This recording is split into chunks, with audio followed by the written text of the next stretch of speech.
Hello children, in this video I am giving you the notes of the chapter Agriculture class 8 Geography. इससे पहले मैंने ये chapter detail में पढ़ाया भी है, तो आप उस वीडियो को भी देखिए और इसके NCERT क्वेश्चंस भी डिस्कस किए हैं, उसको भी देखिए। ये एक तरीके से रिवीजन नोट्स हैं। Let us start. इसमें कौन कौन से टॉपिक्स आते हैं? इंट्रोडक्शन है इसका, एग्रीकल्चर है, फार्म सिस्टम है, कितने प्रकार की फार्मिंग होती है, subsistence farming, commercial farming, major crop कौन कौन सी होती हैं, एग्रीकल्चर डेवलपमेंट कहाँ और कितना हुआ है, किस जगह पर। तो यहाँ केस स्टडी है इंडिया की और यूएसए की। चलिए पहले हम इंट्रोडक्शन में देखते हैं primary activities. These include all those connected with extraction and production of natural resources. Primary activities में आता है जो भी नेचुरल रिसोर्सेज हैं उनको पैदा करना और माइनिंग, जो जमीन के नीचे दबे हुए हैं, वाटर में हैं, उन्हें बाहर निकालना। तो एक्सट्रैक्शन का मतलब होता है अंदर से बाहर निकालना, प्रोडक्शन का मतलब होता है पैदावार। इसमें एग्रीकल्चर प्रोडक्शन है, फिशिंग और गैदरिंग इकट्ठा करना, माइनिंग, इसमें माइनिंग भी आता है। ये सारी क्या है? प्राइमरी एक्टिविटीज हैं। इसके बाद है secondary activities. These are concern with the processing of these resources. आप ये जानते हैं कि जो खेत में फसल होती है, हम सीधे उसे वैसा ही तो यूज नहीं करते हैं। मान लीजिए शुगर कैन उगा रहे हैं आप, तो ये तो नहीं चीनी में शुगर कैन ही डाल देते हैं, या टी लीव्स हैं तो वो वहां से उखाड़ा और डाल दिया उसमें। उसकी प्रोसेसिंग की जाती है, तो वो सेकेंडरी एक्टिविटीज में आते हैं। इसमें manufacturing of steel, steel banana, baking of bread, bread banana, weaving of cloth, कपड़ा बुनना, ये सब आता है। इसके बाद टर्शरी एक्टिविटीज होती हैं। तीन तरह की मेन एक्टिविटीज हैं। तीसरी है these provide support to the primary and secondary sectors through services. आप ये समझ लीजिए टर्शरी एक्टिविटीज में सर्विसेज आती हैं और ये प्राइमरी और सेकेंडरी एक्टिविटीज को सपोर्ट करती हैं।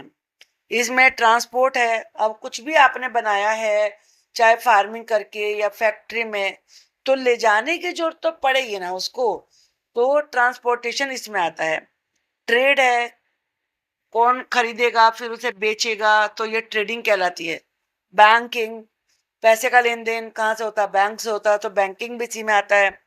इंश्योरेंस, आप जानते हैं इंश्योरेंस किया जाता है। अगर कुछ आपका गड़बड़ हो जाए तो पैसा देते हैं इंश्योरेंस वाले, पहले आपसे लेते हैं।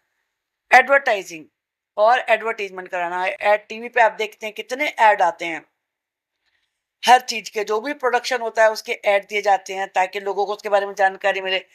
तो ये सब का सब टर्शरी एक्टिविटीज में आता है। इसके बाद है एग्रीकल्चर। अब एग्रीकल्चर किस में आता है? Agriculture is a primary activity. ये प्राइमरी एक्टिविटी में आता है।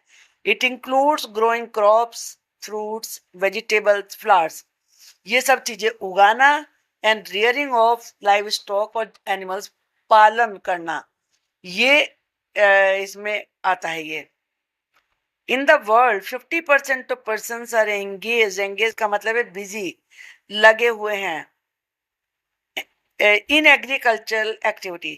एग्रीकल्चर एक्टिविटी में दुनिया में जितने भी लोग हैं उनमें से आधे एग्रीकल्चर में, 50%। 2/3 of India's population is still dependent on agriculture. Favorable topography of soil and climate are vital for agricultural activity. Vital का मतलब होता है जरूरी। कि सॉइल की टोपोग्राफी कैसी है, फर्टाइल है, बैरन है, क्या क्वालिटी है उसकी, मिट्टी कैसी है, लोमी होती है और एल्यूवियल होती है, ब्लैक होती है, तो किस तरह की सॉइल है। और क्लाइमेट कैसी है? क्लाइमेट से मतलब आप क्या समझते हैं कि वहां पे रेन कितनी आती है, हॉट है वहां पर या कोल्ड रहता है, आईसी है, तो ये सब चीजें फैक्टर करती हैं। The land on which the crops are grown is known as arable land. जिस लैंड पे फसलें उगाई जाती हैं उसे कहते हैं अरेबल लैंड, यानी कि खेती योग्य जमीन। Farm system, the important inputs of agriculture are seeds. Input क्या होता है? जो हम पहले डालते हैं, यूज करते हैं, वो इनपुट कहलाता है। उसमें है सीड्स, फर्टिलाइजर्स, मशीनरी और लेबर। ये किस में आते हैं? इनपुट ऑफ एग्रीकल्चर में। The operation needed are ploughing. और जो ऑपरेशन का मतलब यहाँ पर है काम, क्या क्या काम जरूरी होते हैं, वो है प्लॉइंग, हल चलाना, सोइंग, बीज बोना, इरिगेशन, सिंचाई करना, वीडिंग, फिर जो अनवांटेड प्लांट्स हैं उनको बाहर निकालना, हार्वेस्टिंग, और बाद में फसल की कटाई करना। द आउटपुट, अब इनपुट है तो आउटपुट भी होगा। आउटपुट क्या होता है? From the system includes crops. भाई आपने ये सब किया, सीड डाला और खेती करी, फिर उसके बाद फसल तो रेडी होगी ना, वो आउटपुट है। वूल, ऊन, डेयरी, पोल्ट्री प्रोडक्ट्स, यानी कि जो मुर्गी से जो भी चीजें बनती हैं, एग है वगैरह, वो सब आउटपुट में आते हैं। अब टाइप्स ऑफ फार्मिंग। फार्मिंग कितने प्रकार की होती है? Farming can be classified into two main type. दो मेन प्रकार की होती है, depending upon the geographical condition. वहाँ की जियोग्राफिकल कंडीशन कैसी है, डिमांड ऑफ प्रोड्यूस, उस जगह पर जो वहाँ पैदा हो रहा है उसकी डिमांड कितनी है, लेबर, लेवल ऑफ टेक्नोलॉजी कैसा है, इस पे दो प्रकार की है। एक कहलाती है सबसिस्टेंस फार्मिंग और दूसरी कहलाती है कमर्शियल फार्मिंग। अब यहाँ पर पिक्चर के द्वारा आपको बताते हैं ये फार्मिंग दो प्रकार की हुई।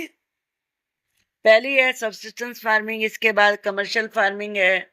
अब सबसिस्टेंस फार्मिंग में इंटेंसिव फार्मिंग, फिर प्रिमिटिव फार्मिंग, ये दो होते हैं। कमर्शियल फार्मिंग में तीन प्रकार के हैं, कमर्शियल ग्रेन, मिक्स्ड फार्मिंग और प्लांटेशन एग्रीकल्चर।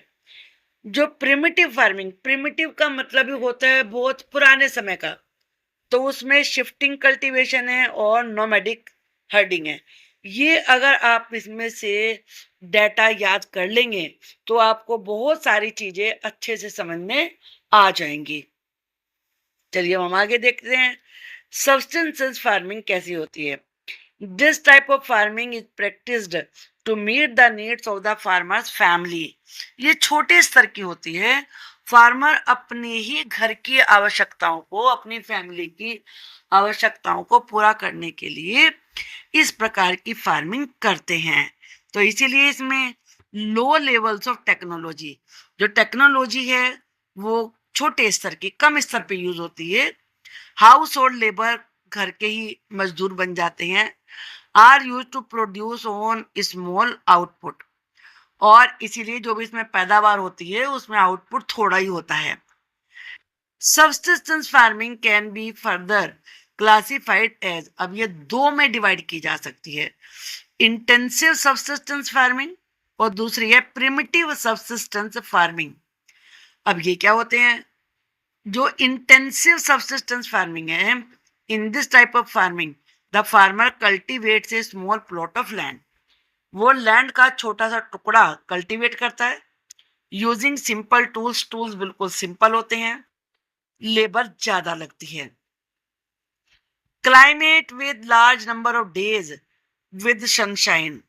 क्लाइमेट कैसी होनी चाहिए कि ज्यादा दिन धूप निकले। Fertile soils permit growing of more than one crop annually, और सॉइल फर्टाइल होती है तो एक साल में दो से ज्यादा फसलें उगाई जा सकती हैं एक ही प्लॉट पर। जो राइस है वो इसकी मेन क्रॉप है, और जो इसके अलावा दूसरी क्रॉप्स हैं उनमें शामिल है वीट, गेहूं, मेज, मक्का, पल्सेस दालें और ऑयल सीड्स, यानी कि वो जिनमें उनमें तेल निकलता है, जैसे सीसेम यानी कि तिल। This farming is prevalent in the thickly populated areas of the monsoon region of the south, south, south east और ईस्ट एशिया, ये तीन रीजन है। यहाँ पे मानसून रीजन है, यानी कि बारिश ज्यादा होती है। थिकली पॉपुलेटेड, पॉपुलेशन यहाँ की बहुत ज्यादा है, तो ये फार्मिंग इन जगहों पर की जाती है। अब है प्रिमिटिव सबसिस्टेंस फार्मिंग। इसमें दो शामिल हैं, shifting cultivation, nomadic herding. Primitive का मतलब ही होता है पुराने समय का, ये याद रख लीजिए। पुराने समय में आपने क्लास 6 से लेकर पढ़ा है कि कैसे लोग घुमक्कड़ थे, एक जगह से एक जगह रहते फिर दूसरी जगह चले जाते, बाद में वो सेटल हुए हैं। तो शिफ्टिंग कल्टीवेशन आपने कई बार पढ़ा है 6 में, 7th में, यहाँ थोड़ा सा और पढ़िए और वैसे आपको पता भी होना चाहिए ये। It is practice in the thickly forested areas of Amazon basin, tropical Africa, parts of south east Asia and north east India. इन जगहों पर जहाँ पे जंगल घने हैं, ये केवल वहीं होता है जब वन होते हैं, उस जगह पर ये प्रैक्टिस की जाती है, यानी कि इस तरह की खेती की जाती है। These are the areas of heavy rainfall. जो भी इस प्रकार के रीजन होते हैं वहां बारिश ज्यादा होनी चाहिए, बारिश वाले एरिया हैं जितने भी यहाँ पर लिखे हैं।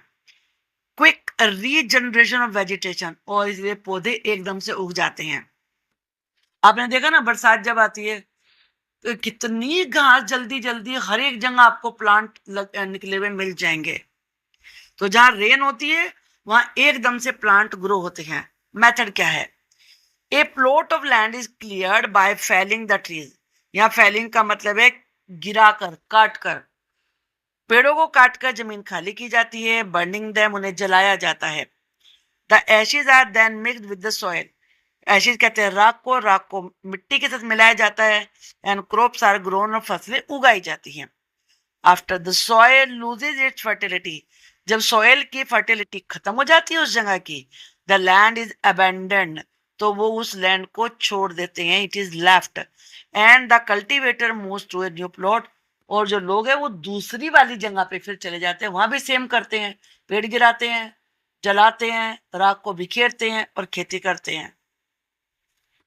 Shifting cultivation is also known as slash and burn agriculture. इसका दूसरा नाम है slash and burn agriculture. Slash का मतलब होता है काटना, बर्न का होता है जलाना। काटो, जलाओ, खेती करो और फिर आगे चल दो।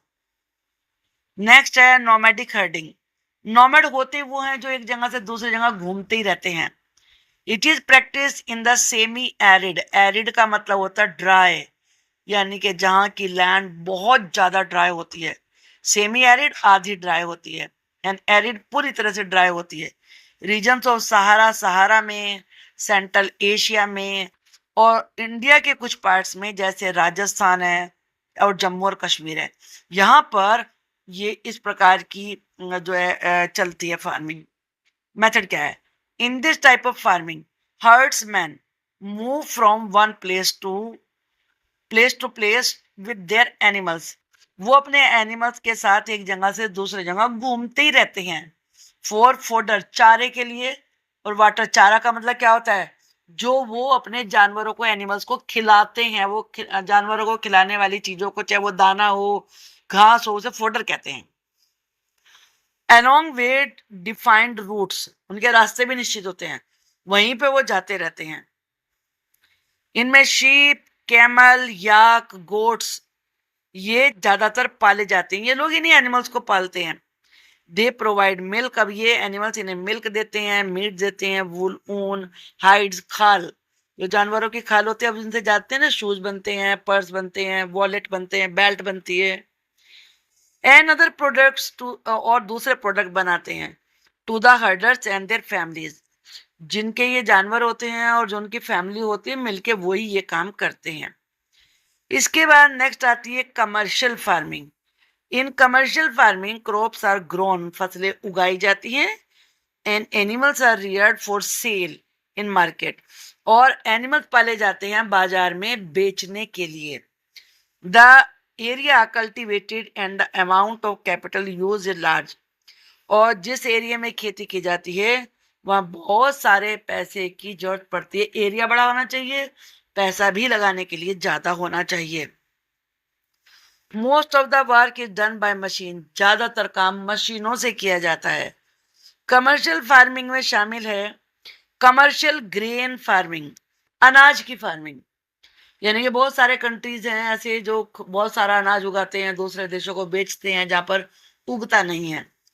मिक्स्ड फार्मिंग और प्लांटेशन एग्रीकल्चर। चलिए इसके बारे में पढ़ते हैं। कमर्शियल ग्रेन फार्मिंग क्या होती है?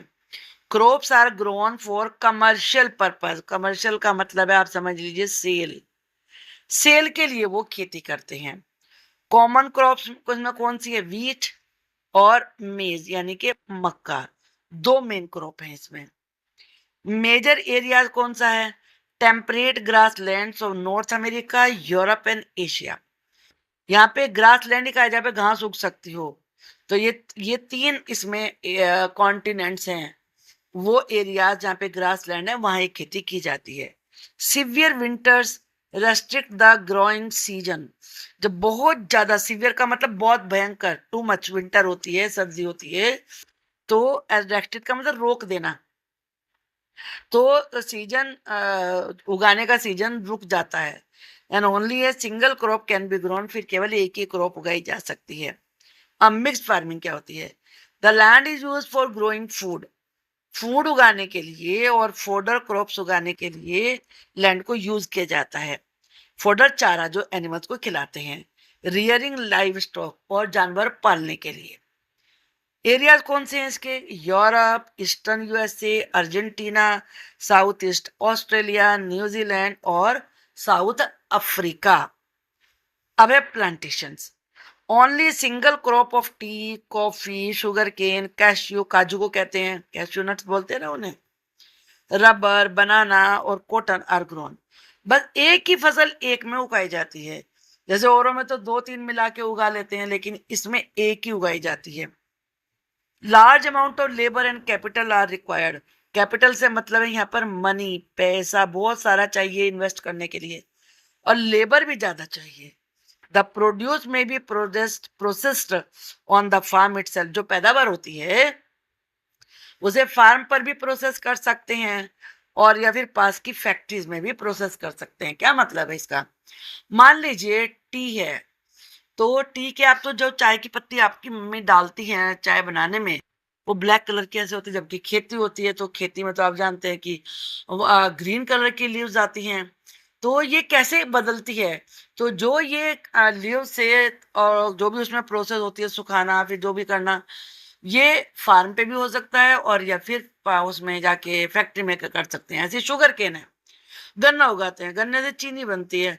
तो चीनी आप गन्ने को थोड़ा ना चाय में डाल देंगे केवल ऐसे ही, तो उसे शुगर की शेप में लाने के लिए फैक्ट्रीज में ले जाना जरूरी होता है। एंड रिक्वायर्ड ट्रांसपोर्टेशन फैसिलिटी, उसके लिए ट्रांसपोर्टेशन फैसिलिटी चाहिए। भाई ट्रक है, बुलक कार्ट है, कैमल कार्ट है, ये तो चाहिए ना। एरियाज कौन से? Tropical region of the world, जहां भी हॉट वेट क्लाइमेट है। ट्रॉपिकल कहलाता है हॉट वेट क्लाइमेट, जब बारिश भी हो और गर्मी भी हो। रबर इन मलेशिया, मलेशिया में सबसे ज्यादा रबर की का उत्पादन होता है। ब्राजील में कॉफी का, इंडिया में टी का, और श्रीलंका में भी टी का ही होता है। मेजर क्रॉप्स, राइस जो होती है वो मेजर फूड क्रॉप है पूरी दुनिया के। सबसे ज्यादा लोग किसे खाते हैं? राइस को खाते हैं। It is the staple diet of the tropical and सब ट्रॉपिकल रीजन। जहाँ पूरी ही हॉट वेट क्लाइमेट है या जहाँ कम है, कुछ समय के लिए होती है, तो वहाँ की ये मेन डाइट होती है। Rice needs high temperature, rice को ज्यादा टेम्परेचर चाहिए, हाई ह्यूमिडिटी चाहिए, ज्यादा बारिश चाहिए। It grows best in alluvial clayey soil, ये एक प्रकार की मिट्टी होती है, उसमें ये सबसे अच्छा उगता है। विच कैन रिटेन वाटर, क्योंकि ये पानी को रोक सकता है। रिटेन का मतलब होता है hold.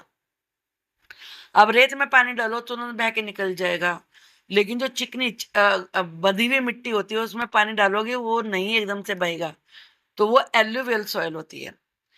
China leads in the production of rice, China सबसे बड़ा प्रोड्यूसर है राइस का।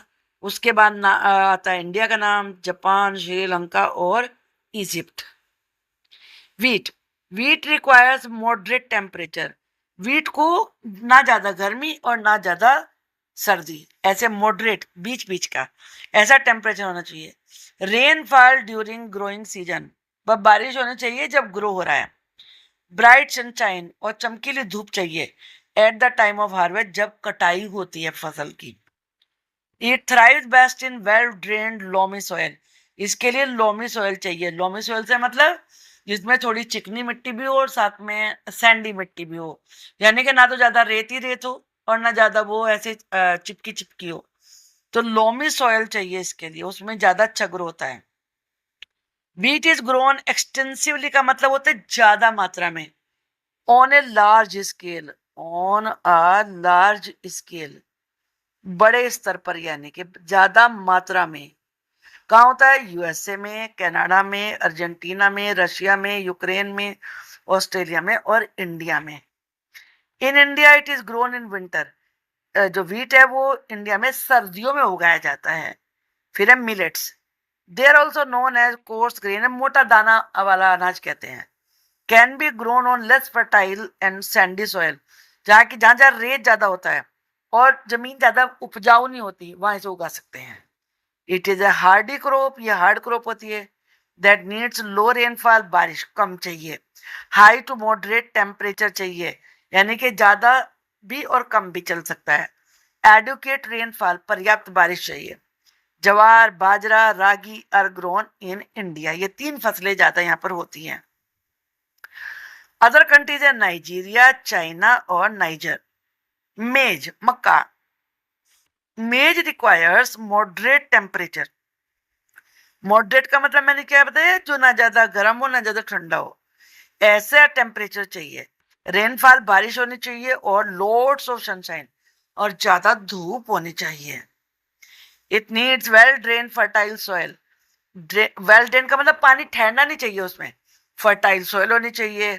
मेज is grown in north America, Brazil, China, Russia, Canada, India और मैक्सिको में यहाँ पर उगता है ये।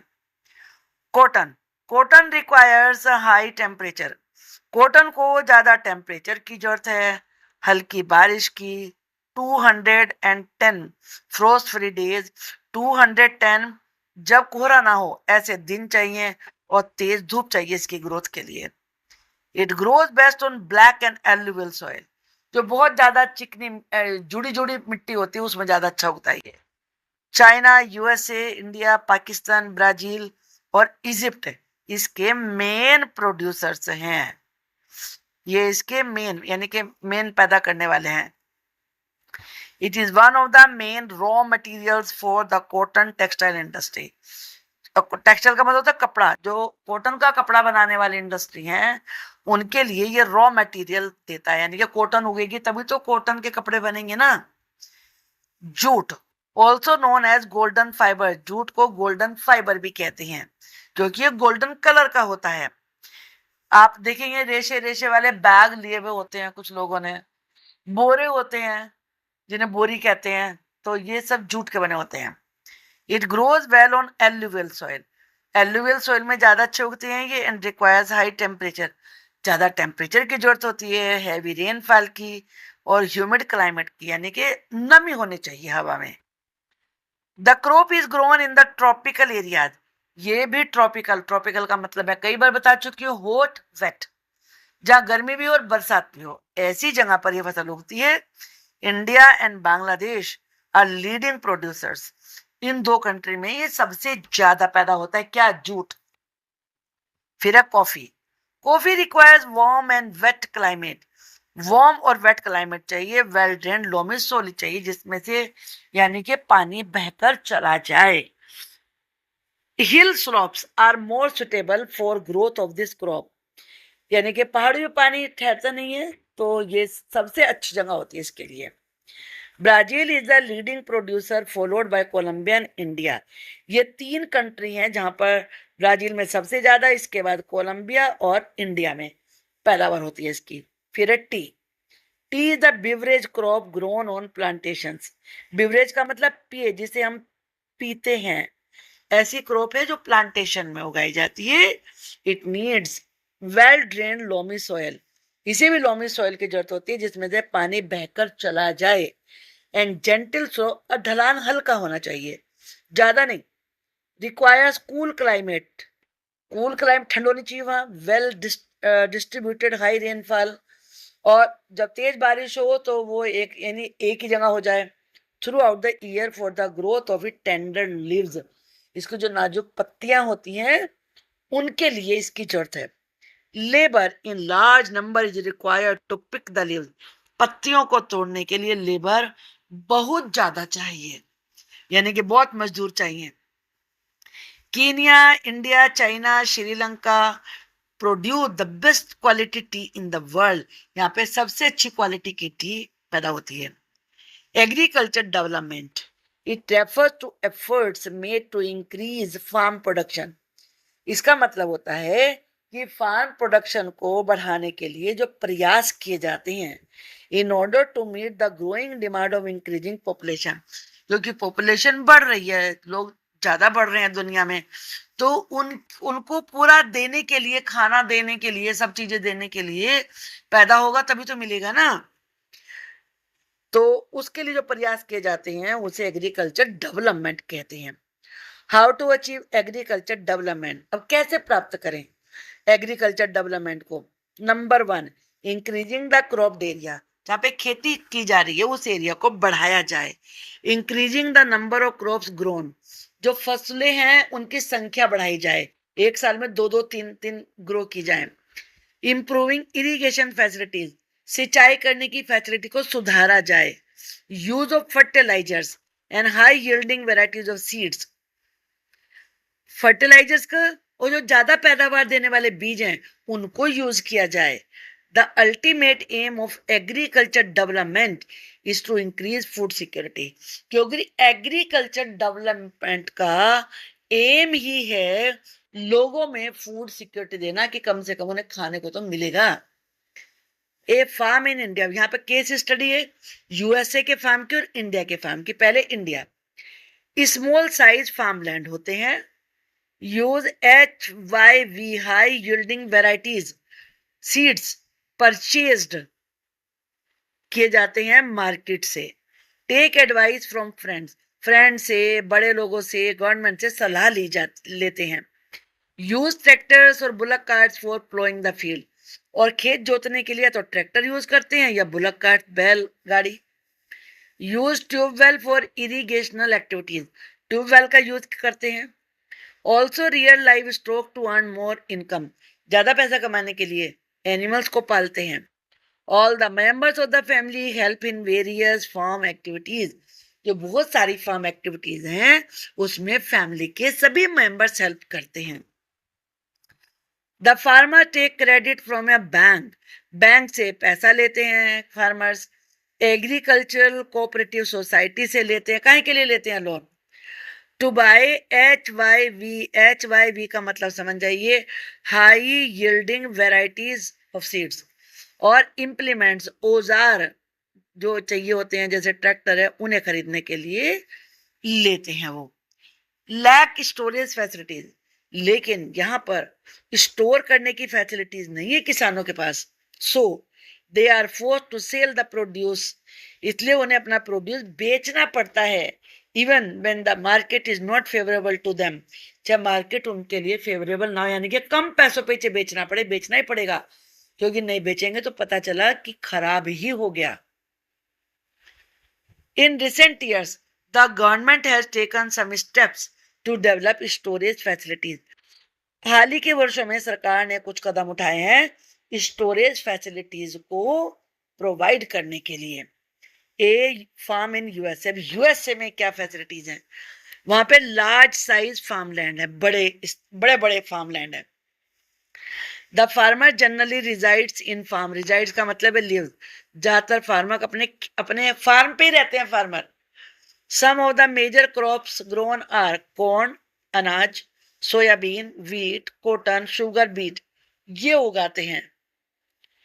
Educate measures are taken to control pest, pest का मतलब होता है पौधों में लगने वाले कीड़े, उन्हें रोकने के लिए पर्याप्त तरीके अपनाए जाते हैं ताकि पेस्ट क्रॉप को डैमेज ना करे, नुकसान ना पहुंचाए। From time to time soil samples are checked in the laboratory, soil लेते हैं उसका सैंपल और लेबोरेटरी में जाके चेक करवाते हैं। टू चेक, ये चेक करने के लिए whether the nutrients are sufficient और नॉट, कि उनकी सॉइल में पूरे न्यूट्रिएंट्स हैं या नहीं हैं। The farmer's computer is linked to the satellite, farmer के पास कंप्यूटर होता है जो कि सैटेलाइट से लिंक्ड होता है। which gives him a precise picture of his field, जिससे कि उसे अपने पूरे फार्म की पिक्चर मिल जाती है. This help farmer to use chemical fertilizers. इससे फार्मर केमिकल फर्टिलाइजर यूज करते हैं, पेस्टिसाइड यूज करते हैं wherever they are required, जब भी जरूरत पड़ती है. Farmers use tractors, seed drills, leveller, combine harvester, thresher, ये सारी मशीनों के नाम है, to perform various agriculture operation, खेती के ये काम करने के लिए. और इंडिया में तो वो अपने बैलगाड़ी और उनसे ही करते हैं ज्यादातर. बड़े किसानों के पास तो खैर हैं ये सब चीजें. Grains are stored in automated grain storage, और अनाज को जो ग्रेन स्टोरेज होते हैं उसमें इकट्ठा किया जाता है and dispatch to market agency, और मार्केट एजेंसी में भेजा जाता है. तो आपको पता चल गया होगा कि नेचुरली यूएसए में ज्यादा पैदावार होगी, इंडिया में उतनी नहीं होगी, क्योंकि उनके पास ज्यादा अच्छी टेक्नोलॉजी है, सिस्टम ज्यादा अच्छा है. आई थिंक कि ये लेसन हमें काफी अच्छी इंफॉर्मेशन देता है जो हमारे लिए काफी यूजफुल है, और लेसन आपको समझ में आ गया होगा. Thank you. और आगे वाली वीडियो के इंतजार करिए, मैं जल्दी ही अपलोड करूंगी आगे के लेसन की. आपको सारी वीडियो मेरी मिलती रहे उसके लिए चैनल को प्लीज सब्सक्राइब करिए, और वीडियो पर कमेंट करके जरूर बताइए कि आपको कैसी लगी. Thank you.